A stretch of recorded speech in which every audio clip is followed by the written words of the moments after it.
Raise your hand if your church or nonprofit could use more money. Mark Elsdon is the executive director and campus minister at Pres House. He's going to tell you the story of his ministry, which has gone from being on the verge of closing to being a vibrant multi-million-dollar ministry. This was done through the creative use of capital and engagement with our denomination. Here to tell that story, Mark Elsdon.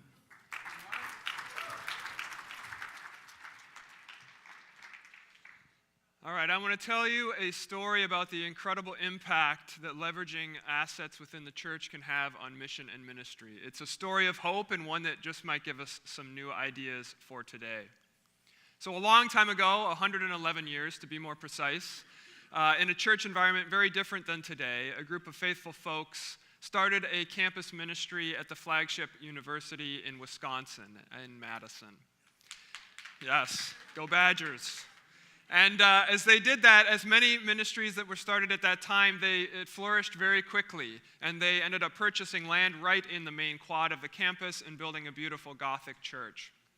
Plans for student dorms had been drawn up at that time to situate right alongside the Gothic church, but those dreams collapsed with the Great Depression and the stock market. Yet still, Pres House, as it had become known by that time, flourished and grew and was a thriving ministry into much of the middle of the century. Sound familiar to anyone? Then the years of decline began, also part of the story that we know well. Involvement dropped off, funding dried up, church wasn't the place to be anymore. It took a few decades, but by the time I entered into this story and found myself a part of it, Pres House was resting firmly on the bottom of the seabed.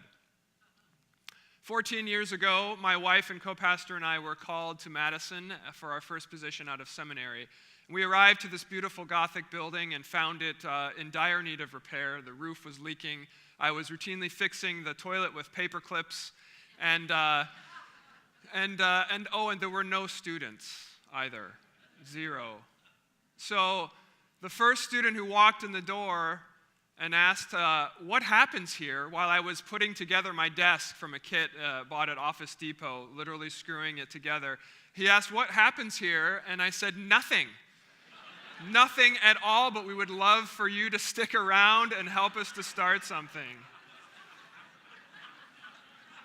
He's in this picture here. This is the very beginning of Rebirth. A small group of students were gathered to start a new community as we started a spark of life in these embers of this remarkable legacy of ministry. But how was this spark going to turn into a lasting flame without some fuel? You see, we were spending down our endowment at an unsustainable pace. The building was literally falling apart around us. We had about $10,000 in donations a year from individuals and even less from the denomination, certainly not enough to support the full-fledged campus ministry that we and our board dreamed of. There just wasn't the fuel there to keep the flame alive. As the executive director of a PCUSA nonprofit, I do a lot of fundraising, and I often hear from folks who tell me there just aren't the resources that there once were back in the glory days. And yes, it is true that there is less grant funding. Campus ministry funding is pretty much gone in most of the country in our denomination. There is less giving from fewer members, but the church still has a lot of assets, incredibly valuable property in A-plus locations, beautiful buildings, and enormous endowments. So with nothing to lose at Pres House, we decided to make use of those resources and find a new way to fund the ministry. It started with this 80-year-old dream and the property. The Pres House Board of Directors had caught a vision for building student apartments on the parking lot situated alongside the chapel. So at the same time as we were building the ministry and gathering students, we also sat around our kitchen table with architects planning for the construction of a 7-story apartment building. Obviously, it's a simplification of how this transpired. We borrowed $17 million, willing to take some risks, and over the course of a couple years of planning and a year of construction, we opened the Pres House Apartments in 2007 for 250 students. Since then, our budget has grown 1,500%, from about $150,000 a year to $2.3 million a year today.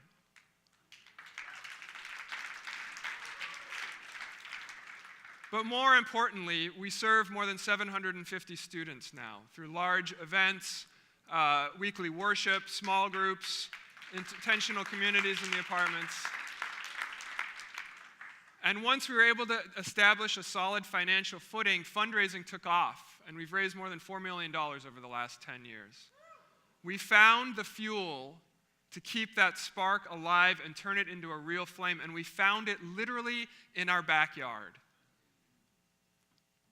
Press House has had a lot of supporters and partners over the years. Nothing successful ever happens in a vacuum. And one of the most helpful partners has been the Synod of Lakes and Prairies, our parent denominational body. Yeah, maybe somewhat surprisingly, but they have been fantastic. In 2011, they joined our regional bank as an investment partner in the Press House project. And it worked like this. They took $2.5 million from their endowment and diversified it out of stocks and bonds and other market instruments into real estate. Where? At the University of Wisconsin, a Presbyterian real estate. So this investment that they made in us allowed us to get favorable financing terms on the rest of our debt and to go about our business and our ministry successfully. We pay them back a return on that investment, which they then use for their programming. It has been a win-win-win, a triple bottom line return. Thousands of students have been served by the church. Now, I'm not saying that this model can or should be used everywhere, but the general concept of leveraging our assets in creative ways is something that we could do much more of. You see, we have enormous assets, billions of dollars in the church. Most of the time, we hand that over to Mark Zuckerberg and other business leaders. They take our money and they use it. They give us back a little bit return while they grow their business with it. I wonder how much of Google is owned by the church? A lot. But there is something else that we could do with some of that capital, even just a tiny fraction of it. We could invest it in the lives of the people that we serve, the communities that we serve, and creative social enterprises.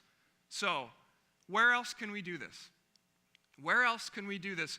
What are the institutions that are ready to diversify and make more of an impact with their capital? And what are the social enterprises that you can think of for those funders to invest in? Let's have that conversation. Thank you.